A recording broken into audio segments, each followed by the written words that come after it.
After the Crusaders captured Antioch, their next goal was to reach Jerusalem, which represented the main objective of the First Crusade.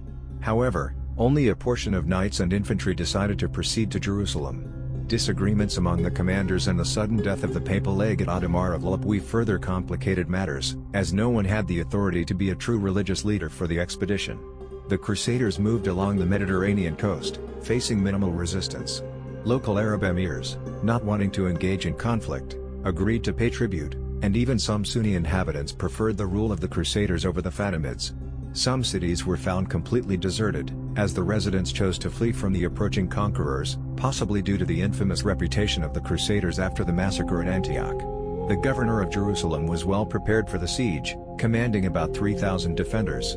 He had all the wells around the city poisoned, and expelled most of the potentially dangerous Christian population to prevent betrayal. The Crusader army consisted of only about 1,200 knights and 12,000 infantry, making a total force of 60,000 warriors. The first frontal attack was unsuccessful due to insufficient siege equipment, and the fervor of the battle could not compensate for the lack of resources. The Crusaders faced shortages of water and food as they had to transport supplies over long distances and especially lacked wood and skilled carpenters to build siege engines. The situation changed when the long-awaited fleet of 6 Genoese and 4 English ships arrived with provisions, wood for the siege engines and skilled craftsmen on board. These ships were dismantled and their wood was used to build siege towers. Some fanatical priests began to preach a prophecy with similarities to the siege of Jericho, urging the warriors to fast and march barefoot around the walls of Jerusalem for 3 days. This procession was led by priests who sang psalms while the defenders gathered on the ramparts and laughed at the theater. However, the walls of Jerusalem remained intact without any damage. Eventually, the Crusaders reverted to conventional warfare. They moved their tall siege towers toward the walls. 2 towers were pushed to the northern side of the city, and a smaller one to the northwest. As the Crusaders pushed the towers forward, they were showered with arrows and stones from the defenders, and the defenders also used Greek fire, causing many Crusaders to burn alive. Several Crusaders fell to deadly arrows while running towards the walls and then while setting up ladders. With the help of the siege towers, the city was eventually captured.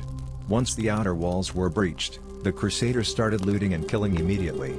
Muslims, Jews, and the few remaining Christians in the city were indiscriminately slaughtered with cruelty. According to witness testimonies, the killing was so massive that our men waded in blood up to their ankles, while some walked knee-deep in blood, leading their horses with reins soaked in it. More than 70,000 people were massacred. After a few days, the Crusader commanders managed to calm the situation, but with the traces of the events of the previous days all over the city, this required considerable effort. Human remains had to be burned to prevent diseases such as the plague. When the city was completely occupied, Godefroy of Bouillon became guardian of the Holy Sepulchre, but refused the title of king, declaring that he did not want to be king in the city where Jesus wore the crown of thorns and that no one should wear it. Golden crown in the Holy City. Jerusalem then became the capital of the new Crusader Kingdom of Jerusalem. They began to repopulate the city, but Jews and Muslims were not allowed to live here. The Crusaders held the city until the arrival of Saladin.